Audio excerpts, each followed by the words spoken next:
We're carrying on in the third chapter. I want to just give a very brief overview.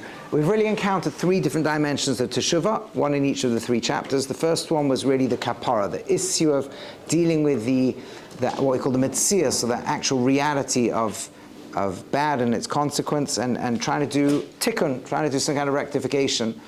That's one thing we saw. Second thing we saw is Teshuvah in terms of actual change.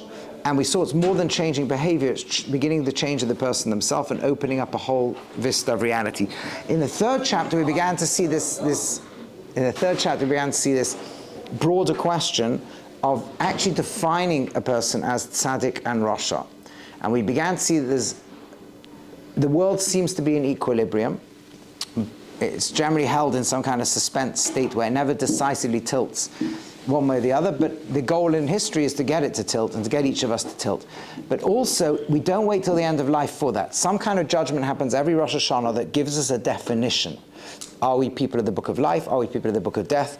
On the basis of which will be decided lots of things that will then happen in the year ahead. So the most important first question is, do we belong to one of these books? Ideally, we will belong to the book of life. And later on in Rambam, we'll see how lots of brachas will flow. Generally speaking, we get positive brachas from that. But belonging to the book of life or death is more about existential definition of who we are. And then something else which I glossed over but didn't go into as much depth, this kind of, where Rambam says, therefore a person should see every single mitzvah as if it could tilt the whole world. In a way, that sounds like a contradiction to the earlier stuff, because the earlier stuff was like, let's not worry about what you've done, let's worry about the big picture of who you are. And then the Rambam says, therefore every mitzvah can tilt the whole world. But the point is this, is that it's always the relationship between what we call klal and prat. Klal is the big picture and prat is the small picture. And in many ways, the big picture almost makes the small details seem irrelevant. And on some level, stepping back and seeing a big picture allows us to not get caught up too much in the little details. But then when we've really got the big picture and we really understand that all of life is about this big picture, we suddenly learn to realize that tiny little shifts in details can have massive ripple effect consequences. It's like a person, I remember hearing the analogy once, again, many of these shiurim I got in Hilchos Teshuvah, I learned, there's a few different svarim that are very good in it, but I also used to go to shiurim with somebody called Rabbi Weinberg, used to live in the Old City, who was a nephew of the Rosh Yeshiva, was here, and he, I think, made a very simple but powerful point. If you only worry about details, and then you think about big picture consequences, and you don't recognize the link between the two, it's very easy to make the following mistake. Take the analogy of a smoker smoking a cigarette, and you say, don't take the next cigarette, stop, stop, stop. And they're like, why? What's the statistical chance that this next cigarette's going to give me lung cancer? And the answer is, statistically, about 0. Like, should I go and vote in an election? What's the odds that my vote's going to make a difference? Pretty close to 0. Okay, so that's us. I can have the cigarette. I can just not go and vote. And of course, the point is that many things, there's many different dimensions to it. Number one is the point is that complex things like a body developing a cancer, there's no one cause, but everything contributes to it. That's one point. The second point is, in fact, complex things in the world can be so sensitive to small discrepancies that although we can't see how the link goes between one discrepancy here and a big picture, everything actually plays a role in it. Every individual vote plays a role, and every individual thinking, should I bother voting or not, plays a role in what happens. And, the famous story in chaos, that a butterfly flapping its wings, a tiny shift of a degree in temperature can have cataclysmic consequences to the weather conditions overall, is that once we're realizing with this consciousness of that everything is shifting everything within this whole. So we've got to, by keeping our eyes on the whole, we're suddenly saying, actually, every action I do now, I should realize it has some consequence, even if it's imperceptible to me right now. These cascading consequences in the end can shift everything. It could be that one mitzvah actually ends up tilting the whole of reality. So we're taking this picture now where we're no longer talking about just, I've got to do a tikkun for damage done because I did something wrong, or I've got to try and change myself. But it's not I'm changing my behavior, and it's not even that I'm opening myself up to a newer level. The entire definition of my life is being shifted all the time by choices I'm making. That's what's happening. Every Rosh Hashanah, we take a look at which book we're in right now and defining life. And then when life finishes, we have that. And the whole world has this constant status, and everything's impacting everything else. On that basis, We had this whole concept of Uri Shenim Shenasram, wake up, there's those who are sleeping and slumbering. Shofar is, in other words, trying to shatter our consciousness and not letting us get lost in the details called Hevle Hazman, the little details of individual moments that appear unconnected from a whole. And the shofar is saying, wake up, there's a whole big picture that every moment touches and that touches every moment. And that's the mindset of real Teshuvah. So we're beginning to see how Teshuvah is just so much more than, I'm changing, I did this wrong, now I'm doing that wrong. It's beginning to tap into a recognition of the significance of everything's ability to impact everything else. And on that basis, then the Rambam talks about people who don't make it to the world to come. The world to come is everything, because the world to come is the collective final state of all of history, right? The book of life, that's the thing that we want to be a part of. And I'm not going to go inside, I'll a little bit skim it, but just to touch upon it, there is also a very big question commentators of the Rambam deal with here, because he's going to go through the 13 principles of faith. And he's distinguished a Jew having a portion of the world to come and a non-Jew having a portion of the world to come. They can both have portions in the world to come. He's not really elaborating on the non-Jewish pathway to the world to come, so it raises an interesting question of does all of the rest of this chapter only relate to Jews, especially when he goes through the 13 principles of faith. And I'm not going to go into detail now, but let's go through them just kind of briefly outside the definition. Here is those where they won't have a portion of the world to come, and now that we understand everything in context of this chapter, is because their consciousness is not connected to everything. Anyone who denies God, and he goes through 5 different ways to deny God, right, doesn't have a relationship with God afterwards, but B, has no way to construct a meaningful whole out of all the disparate moments of reality.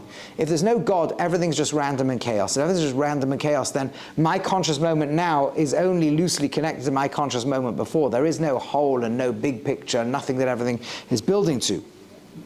Yeah? This is all bemazed. Well, belief systems, it's very interesting. This is something we touched upon yesterday. All belief systems are bemazed in one sense. Bemazed, you mean intentional. We may not choose to have a belief or not have a belief, but we do or we don't. But the point is that because a person denies God, or let's go through what they deny about God. They deny, in Halacha 7, he calls 5 types of minim. Those are the deniers of God. Either they deny God and therefore something running the world and unifying it, or they say there is, but there's more than one. Notice again, not unified. Or there is, but it's physical or bodily, in which case it's really a part of the system rather than being external to it. Or it's not eternal, or the world has lived as long as it, or it's not really responsible for creation. All of these things basically deny in a certain sense, deny the oneness of the plan of the world. If God's stuck with the world whether he wanted it or not, right, then who says the whole thing really fits together? In other words, belief in God is about a lot more even than belief in God. It's about the meaningfulness of everything and the fact that every single detail fits into this integrated whole. Throw God out the picture and there is no way to build that picture back again. We can delude ourselves or project things in our mind, but we can't see it as a reality. And therefore we cannot see the sum total of our life as a book of life or book of death. So elsewhere, the Rambam, like in the introduction to Perek Chelek, it's kind of like these beliefs define a good Jew. Right? This is what Judaism is in its belief structure. But in Hilchos Teshuvah, why is it here in Hilchos Teshuvah? Because, people don't have a portion of the world to come, but that's a side issue. No, it's not a side issue. It's not just you don't have a portion of the world to come as some kind of punishment. It's not even you don't have a relationship with God, which is obviously true. If you don't believe in God, it's hard to have the relationship with God. But you can't get this chapter 3 perspective that really, when you understand what Teshuvah really is, the whole world is arcing towards a single history, a single book of life. And the Baal Teshuvah is the person who is migrating their individual choices into this collective vision of all of reality. That's really what's going on. So let's leave the word Baal Teshuvah for a moment. That's what a wholesome person must do. And that's what Rosh Hashanah forces us to do every single year. Rosh Hashanah and Yom Kippur say, pause, we're going to take the whole of last year and turn it into a definition. Are you in the book of oneness, where all your life is a meaningful part of what history is? Or are you in the book of, I only care about me here, right now, which may involve doing a mitzvah here, right now, because that's good for me on some sociological level or religious sense of I get some credit for it in the next world, but I'm not living this picture of integrating all of reality. I'm not conscious of the world as one and my actions having that eternal power and impact, therefore. And that requires God at the center of the picture. Without it, you can't construct that. And so any denial of God or physicalization of God or bifurcation of God or something necessary existing alongside God immediately wrecks this entire picture and changes the meaning of each act we do. No longer can a single act be integrated with all of history in that sense. So this is very, very deep. And this is why Teshuvah now is much more than changing actions, and even changing actions that build pathways is changing who we are. It's shifting the deepest perspective that we have. And that's the Rosh Hashanah Teshuvah, and to some degree Yom Kippur Teshuvah, and that's why I have to do Teshuvah before Yom Kippur. It's not enough just to do more mitzvahs. It's not about scoring extra points. It's about re-entering the space of the meaning of everything. Okay, is that clear? I don't know, maybe I'm saying things that are a bit esoteric or abstract or difficult or not so obvious, right? So let's just try and say it like this. In chapter 1, we had to deal with the consequences of actions in a metaphysical sense. But you could theoretically deal with each one by itself, as long as I've gone through the motions of taking responsibility and articulating it and doing whatever needs to be done. The stuff is deleted, the world is in a better place. Good. Chapter 2 was about how do I actually open myself to letting go of things and discover a new persona in its place. Chapter 3 is looking at the world as the book of life or not. The book of death, a dead thing is not an integrated thing. Every part of a dead body just decomposes. A living thing is integrated into one. The book of life is the book of the whole world being integrated into one and me playing a role in it. That's how I live my life. I see myself as part of millennia of investment in me. I see each moment as building the whole future. I see it's all a part of the big vision that God's going to bring the whole of the world together, and I live like that. That's called the book of life. It's called tzaddik. It's called a person whose zechus decisively outweighs any corruption. And then there's the other state, which is basically the book of death. I go through life as individuated moments. I really care about me. I care about here, right now. I don't really, there's none of this big picture business. Well, if there's a world to come, I'll deal with it when we get there, or maybe I'll do some mitzvahs now to collect points. But I don't see the whole thing as one big thing that reflects God's will, and I'm playing my role in that great story of life. Okay, and ultimately, where that pulls towards, if it's really taken to its consequences, eventually Rasha. The person becomes corrupted through that process. The person becomes deeply self-centered, deeply right here, right now. And sooner or later, the person can eventually get to the point where they're decisively in the book of death. There's another category called Beinanim, who kind of are not decided. They're a bit in both books. They're kind of got part of their life in each camp, right? And therefore, what we're trying, the judgment is saying, no, you can, at some point you've got to stop thinking about little actions you've done, and you've got to think about what is this big picture it's constructing, who are you, a part of the book of life or not? But then once you've got that, it changes the meaning of every single detail of every single moment of life. Okay, so that's, yeah. How common is it for you to be written into the book of death, like sealed, to the point where you have, because once you have no free will, then there's no going back. So He hasn't said, good, so there's a few things here. He hasn't said no free will. He hasn't said no going back. Those will be potential things that can also happen, but they're not going to appear till next chapter and the one after. When I say next, chapters 5 and 6, really chapter 5. That's where that emerges. Right now, a person written in the book of death means that we've defined this person, or Hashem's defined this person's life as being about the decomposition of the world, breaking the world down, not healing it and fixing it all back together again, living for individuated, separate self, living for right here, right now, for me, rather than this. And that person's in the book of death. Now, based on that, Hashem will decide either their role next year is not likely to be very significant, or perhaps even worse than that, and will define what happens to them over the year, on that, the bracha they get or don't get based on all that. But they still have free will through the year to shift it for next year. The next time we redefine them, they could be in a different place. Right? And there are still things that can be impacted through the year as well. The basic definition of the person as Rasha has already been decided, or Tzaddik has already been sealed, decided, and that impacts a significant amount of what they can and can't do in the year, and what bracha they do or don't get. Right? But every year that judgment comes back. So, but that doesn't mean they can't do Teshuvah all the time, right? That's the important thing. So, and the main point that Teshuvah will rewrite the script will be next Rosh Hashanah. But if they die during the year, it will also impact where they end up in the world to come. Well, it won't shift necessarily the brachas they get this year. Part of being written in the book of death could even be that this will be the final year of their life. the Teshuvah they do in that 1 year will only take a consequence? It will only impact this world in the next Rosh Hashanah. It can impact their position in the final tally of history already if they die during the year. But the main brachos that are decided on Rosh Hashanah, you should know this is not completely the only possible way of learning this. I'm just saying in a way I think is the most compelling when you put all the other later chapters of the Rambam together. That's what we start to see. I indicated to you yesterday that there are other ways to learn the Book of Life and Death. I just think this is the one the Rambam is going down. Okay, so now we've defined 5 categories of people who either they don't believe in God or they believe in God in a way that's closer to paganism or something. And it's not just a matter of getting the right God or the wrong God. You know, well, I believe your God, not somebody else's God. No, we don't care which. This is a God for anyone and anywhere, and lots of religions do believe in it. But the key is the single thing that's outside the universe that creates the entire universe, that is responsible for the whole of the universe. And as God is one, so the whole universe and its history is really one. That is the key, because that's what changes the meaning of everything we do. Next, he goes through, I'm just going to go a little bit again outside, but just coming up with these things.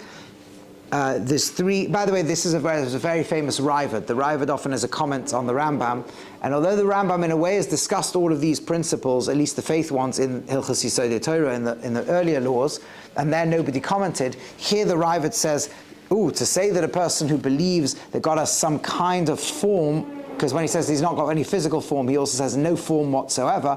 The Raavad says greater people than the Rambam have believed such things, so you can't say there's no portion of the world to come.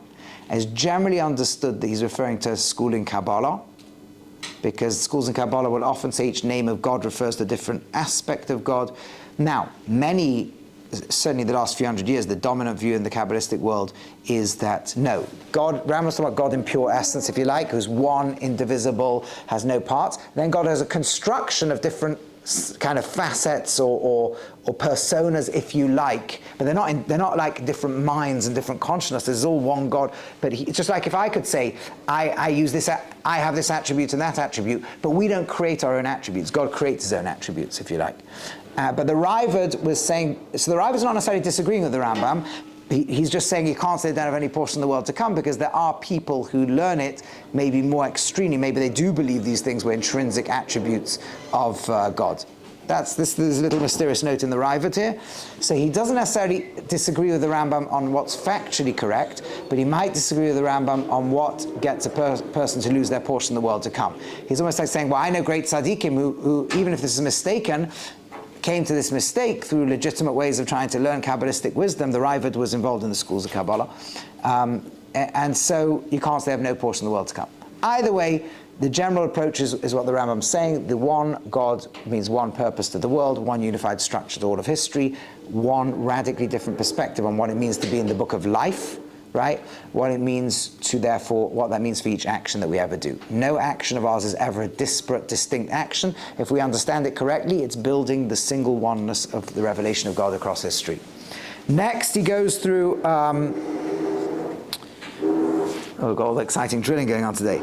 Okay, somebody who denies prophecy, somebody who denies particularly the prophecy of Moshe Rabbeinu, and somebody who says that God doesn't know what we do. Because these 3 now deal with the interaction of God and us. If it was like like a lot of Aristotelians believed, just some kind of abstract, non-conscious, non-willing first cause, well then again, history's just got like some kind of root fundamental physical law, but it's not really got anything that makes any meaning anywhere, and certainly nothing that even brings everything to a single unified revelation of God that we play a role in, and therefore once again, there is no book of life, and once again the person cannot ever enter the book of life. They deny there is such a thing, right? And then he goes on and gives other examples, people who deny the Torah, because if you deny the Torah, you're denying the revelation the creator of the universe actually gave, at least for the Jewish people, to bring the whole world to perfection. And here he even says that he even seems to attack non-Jews who claim that the Torah is not true or deny it, could also potentially be in that category. People who deny the oral Torah. And as Torah is absolutely central and fundamental to this. The whole point of Torah is you have a people in the world keeping the constitution of the world to come. right, bringing the world to it. And actions within Torah have a disproportionate power on generating that reality and bringing the world towards it. So that denial also seems to sever and cut off the possibilities of bringing the world back to where it needs to be, and certainly deny the meaningfulness of any mitzvahs and so on. If the Torah has been so corrupted that it's not really the text that Moshe gave, then we just don't have that revelation. Interestingly enough, there are not a lot of claims in history that the creator of the universe directly revealed his word to us, to humanity. Usually it's via an angel or a single prophet or so on.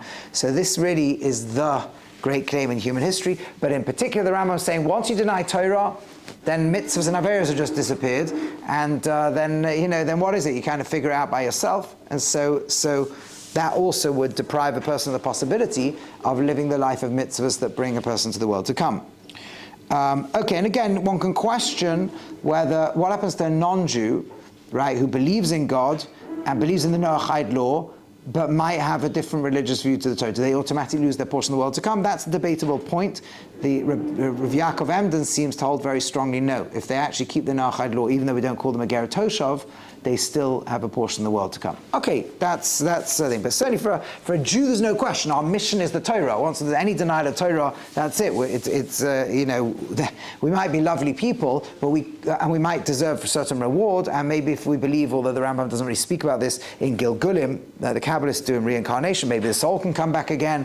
But the actual life itself cannot be in consonance with God's vision of how to have the relationship with God. If you deny God, you can't have a relationship with God. If you deny the way He offered you a relationship with Him, you can't have a relationship with Him. And if you deny there's any God even knows what you do, you can't have a relationship with Him. If you deny there's any consequence to the actions we make to build that relationship, you can't have a relationship with Him. If you deny history's arcing to a revelation, you can't be a part of that. So that's what's going on. And then he goes through, next category is Meshumadim. Now he goes to other people who fundamentally live against the Torah. Now this is very important. It doesn't mean people who don't keep Torah.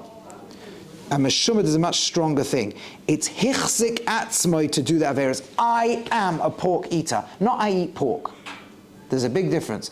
I eat pork is I'm in a behavior pattern. It doesn't define who I am. I am a pork eater. Oof. And more than that, I'm a pork eater against the Torah. I am a sinner, that's right, meaning I want to be against one part of Torah. If a person, God forbid, I shouldn't even say the words, wants to do that, bezadon and bepirsum, publicly and strongly, and then it doesn't matter, even if it's one avera. It's like a person says, I'm married to you, right, and I want to do almost everything you care about, but there's one thing, that I know you care about and I dafka want to break.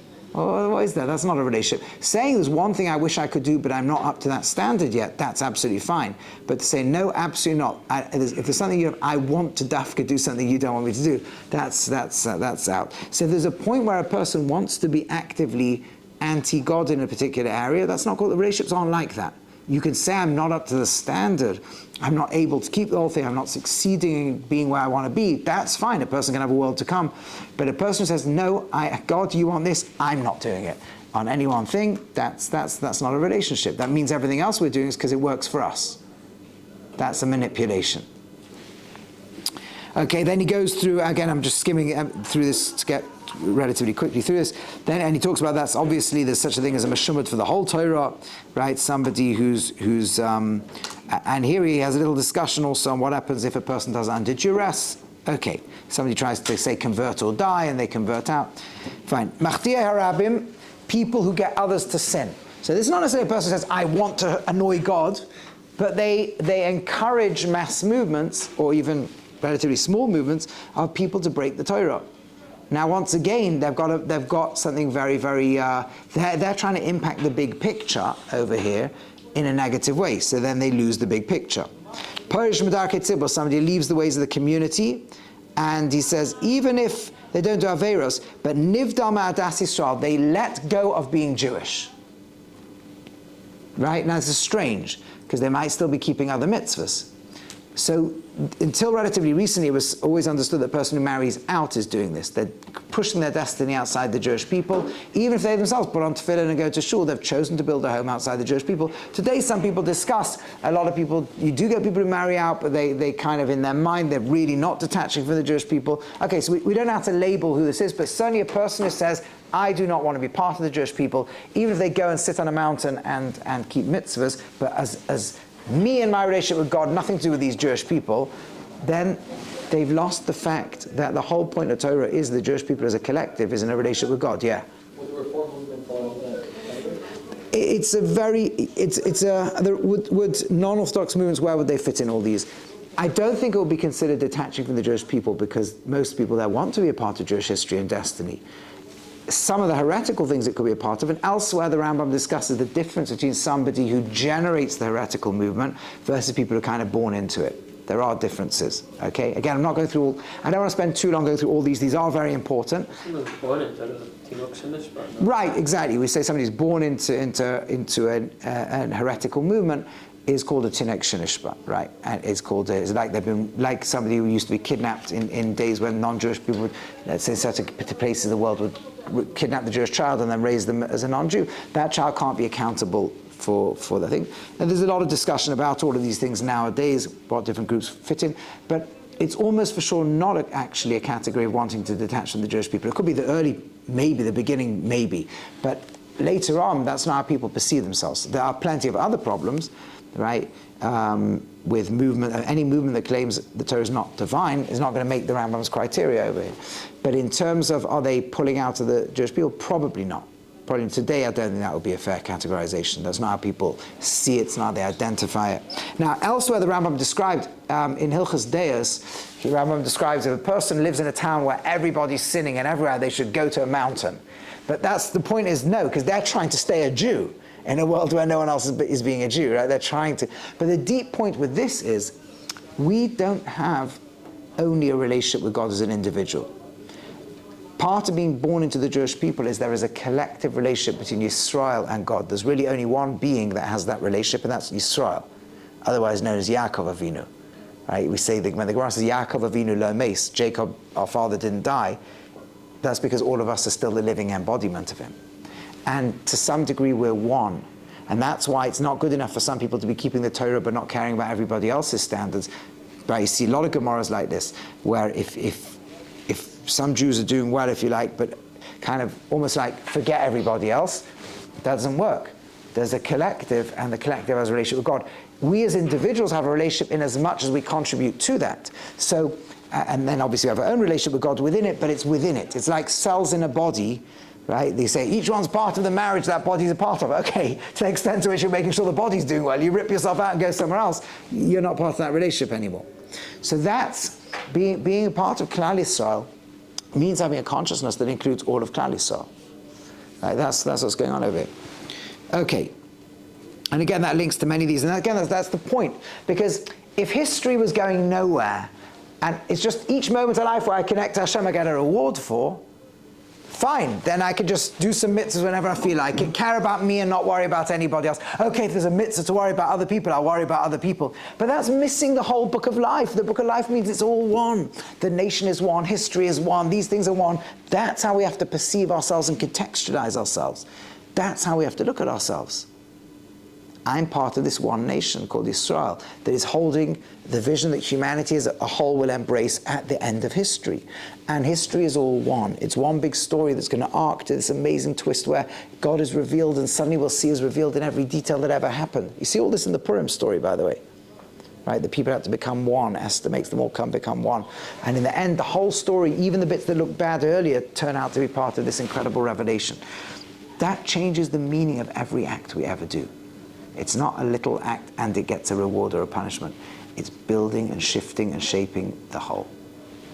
Okay, then we had a Moisa, so somebody who will literally get another Jew killed by authorities, right? So, and also somebody will get them damaged. So this again is not, according to most opinions, this doesn't refer to things like nowadays when you can trust the justice systems, broadly speaking.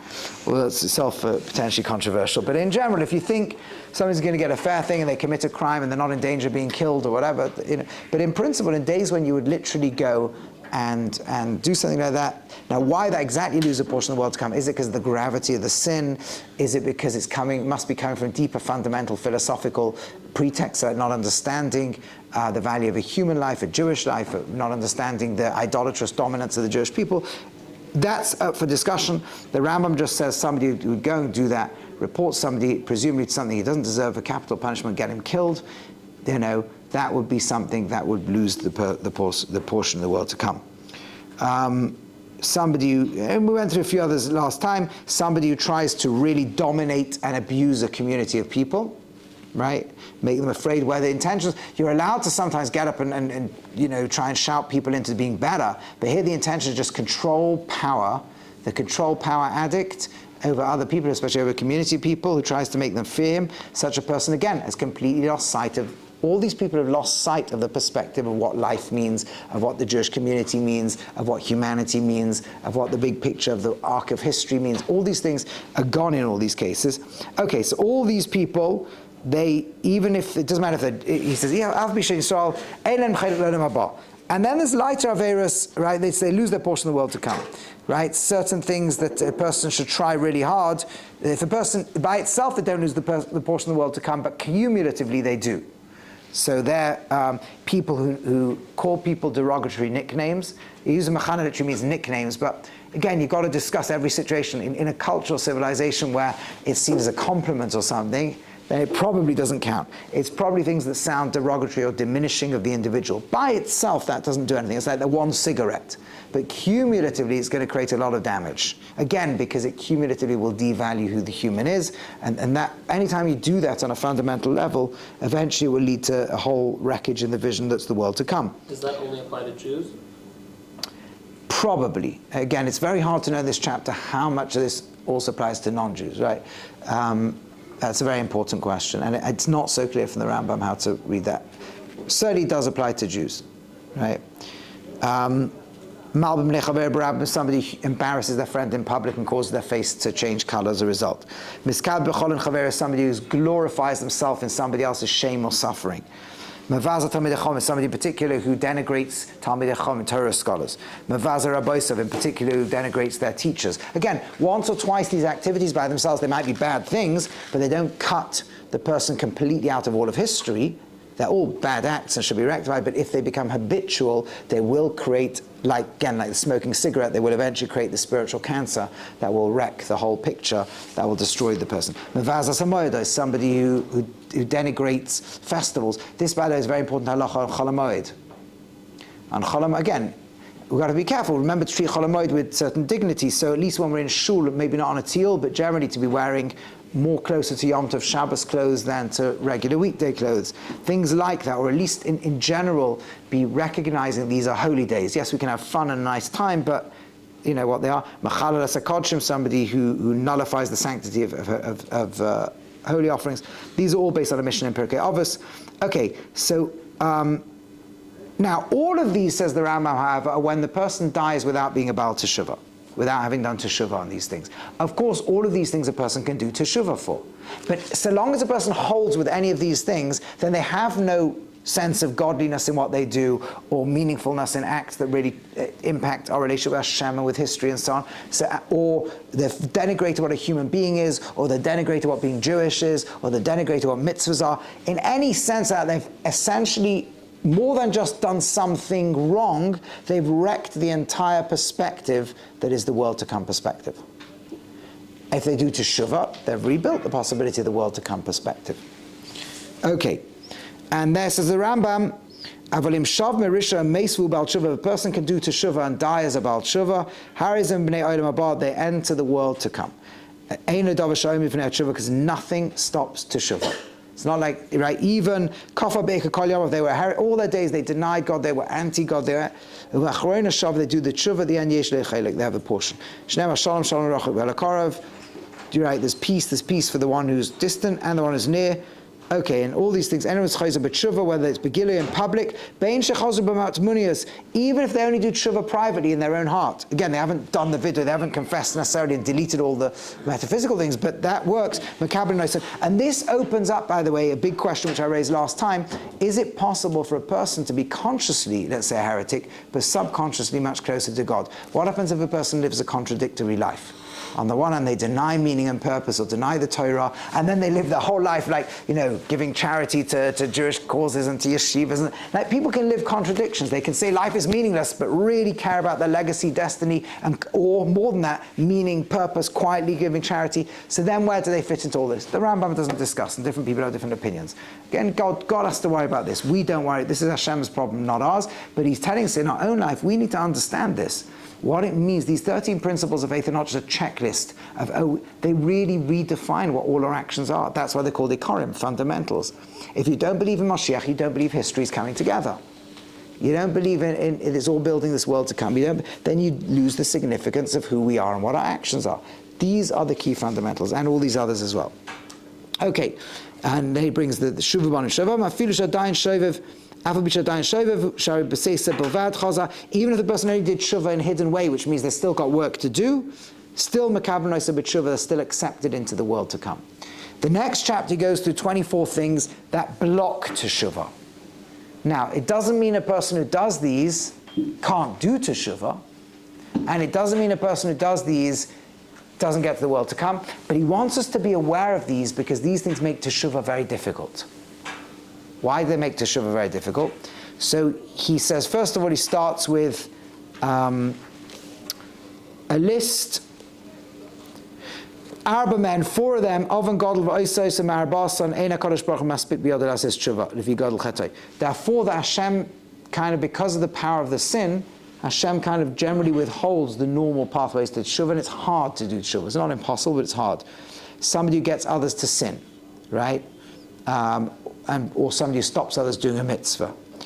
Somebody who generally brings others out of the good paths to the bad paths, okay? Somebody who sees their own children or close family members go in bad ways and doesn't try to do something about it. I says that's in general not just true of their own family, but true of the community. If you see people going wrong in any way and you don't try to think of a way to bring them back, sometimes you can't, but you've got to try, then okay. And then a person who says, Echta v'ashuv, I'll sin, but I'll do teshuvah. Right? It's like, I'll sin, but Yom Kippur, I'll do teshuvah. Or when I'm 80 years old, I'll do teshuvah. That doesn't work. And he says literally explicitly, that includes someone who says, I'll sin and Yom Kippur will atone for me. Right? Because you see, the deep lomdas, the deep logic behind this is that even the teshuvah is part of the sin. So what's their hope? They have to do teshuvah on the whole process itself. They have to really regret they ever said such a thing in a genuine, real way. So you see, these are hard to do teshuvah for. Okay, 5 things that generally lock the way. So when these are done, Hashem makes teshuvah more difficult, not impossible, but He actually starts to almost like if there's a natural psychology that drives us to teshuvah, this becomes dimmed somewhat. Then comes the 5 that lock the normal pathways of teshuvah. Very similar. Again, somebody who leaves the community, because amongst other things, you don't get the zechus of the community. It's not necessarily leaves the whole Jewish people, but generally stays away from Jewish community. And amongst other things, if the community itself comes to do teshuvah, they won't join in, right? Number 2 is somebody who argues, who makes machlokas, especially against chachomim, right, the wise teachers. Somebody who's malig, who denigrates mitzvahs. Okay, again, these are the sorts of things that even psychologically will make it very difficult to come back to teshuvah. If we lose authority of the great teachers of Torah, or we devalue mitzvahs, right, then it seems to be there's also another process Hashem adds on that. Somebody who disgraces their rabbis, right, all these things will he brings examples in history of people who've done these sorts of things wrong. Okay. Then he has, again, he goes into more detail of many of these things. Then he has 5 things that if a person does them, they can't do teshuvah gemura because, and here's the problem with these, you've hurt people, but you have no way of knowing who or how to do teshuvah to them. And we remember teshuvah before includes repaying people with damage. So here he gives some examples. Somebody who curses a community. Let's suppose somebody curses a group of Hasidim or something, their entire sect or a type of Jew. What are you going to do? How are you going to apologize to everybody? You don't even know which individuals are involved in that curse or whatever it is. Somebody who partners with a ganav, a thief. Now, if you're the thief yourself, you might remember which house you went into. If you just partner with a thief generally and support their crooked work, right, or run something where when they steal, you don't have any clue who's the victims of all that. So again, very, very hard. Somebody who finds a lost item doesn't announce it till it's too late, and then announce it. Now they have very little chance of ever finding who the owner is, right? So now they've done Teshuva. They said, they wanted to keep it themselves, and then they're like, oh gosh, I should have returned it, and it's too late. They can't do how they do full Teshuva. Somebody who ate things that belong to poor people, widows, and orphans, and they knew it belonged to poor people, widows, and orphans. They said there was a charitable account that had some animals in the farm that was for the widows and orphans. Ate them, but it's hard to find out who are all the widows and orphans in a town. Right? Nowadays, you often don't know a charity. Let's suppose you steal from a charity, and that charity supports hundreds of needy families. You don't know who the needy families would be, right? So these are all examples. And then somebody who, here's another interesting one, a dayan who's on a beis din who takes bribes. Now the problem is when they paskin the din, they usually, even if a person takes a bribe, it just shifts the biases. We're not talking about somebody who declares something false when they know it's true, right? I know A owes B money, I'm going to pretend that they don't, because then they can go straight back to B and say, okay, I'll pay you the money that was owed. But suppose they're really, by the end of the beis din, they're convinced that A really does owe B money. Sorry, whichever side they pass, they think is the true one, but they'll never know how much they were impacted by the bribe. So all of these are examples where no matter how much teshuva we do, we'll never know what we need to put right. 100%. So this is a problem. The Rambam says again, it doesn't stop teshuva, but it does, And again, part of the point is when we go through our own life, we should make sure never to be in these sorts of situations. Then he has another 5 that says most people won't do teshuva on these because they seem like they're not very meaningful and important. This is a really important one because this can affect all of us when we're doing teshuva before Yom Kippur. He gives examples. Somebody who eats from a meal. Let's say somebody invites you to their home and you realize there's not enough for them, and you eat from it anyway. That's an avera, but it's not an obvious avera because the guy gave you full permission. It's like here to give you an example. Suppose you're somewhere, let's say you're on a teal somewhere, and somebody pulls out a chocolate bar, and you say, can you give me a piece? Now, you may not realize it, they really didn't want to. They don't know what to say, so they're like, okay, yeah. And then the next one comes along, and the next one, and then you're like, and now, you see, you have to be very careful in situations like that, because it could be that they really don't want to do it, and they just don't know what to say. So that's an example of this, where a person just needs to be a bit more extra sensitive, okay? And ideally, the thing to do is, if you're really starving in that situation, give them another piece afterwards. When you get back to somewhere, you're not as energy drained, make sure they get back.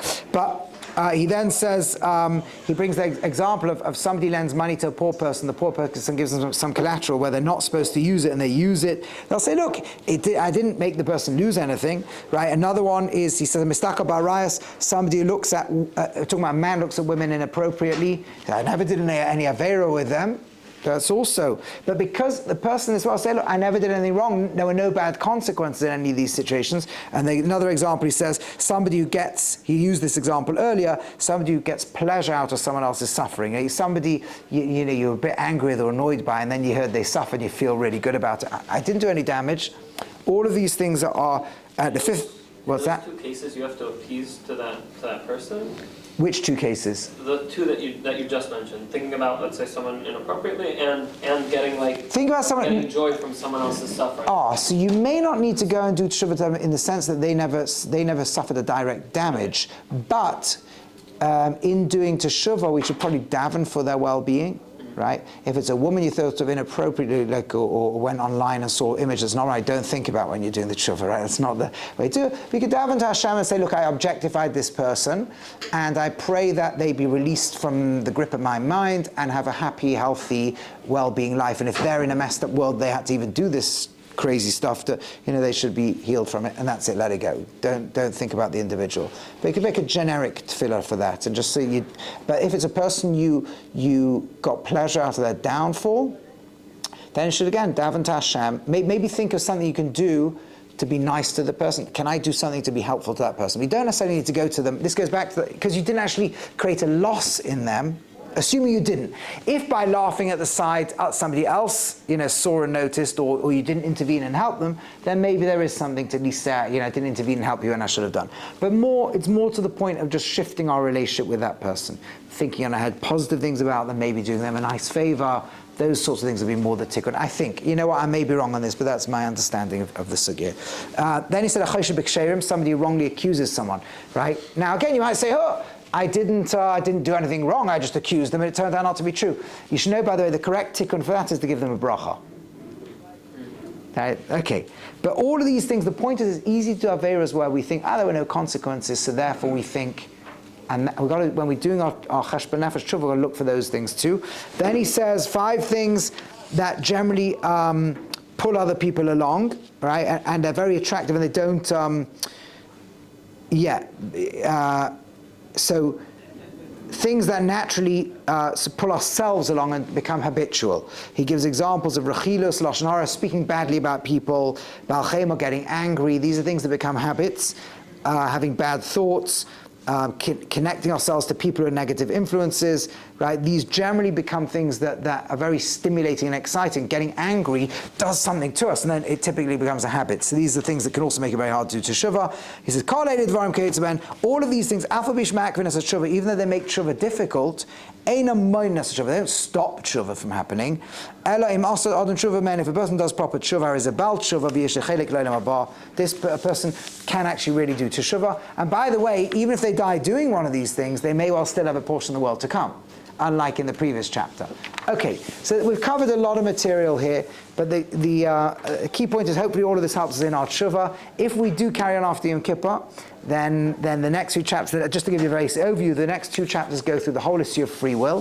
The 7th chapter revisits teshuva in the context of the power of free will.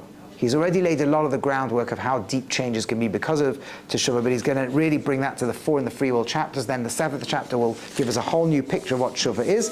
Then 8th chapter will talk about where reward and punishment take place, and this again we return to the book of life, which is the world to come. And the 9th chapter is, okay, so why does God then do reward and punishment in this world, which is of course a lot of the din of Rosh Hashanah. Once we're written in the book of life, or God forbid not, then lots of other things will follow from that, and that's chapter 9. And chapter 10 then is the pinnacle of serving Hashem out of love, and we have to see how that fits into all of this as well. Anyhow, one way or another, Hashem should help us do all the right tshuva and all the right tikkunim and be zeicha to gmach simah tova.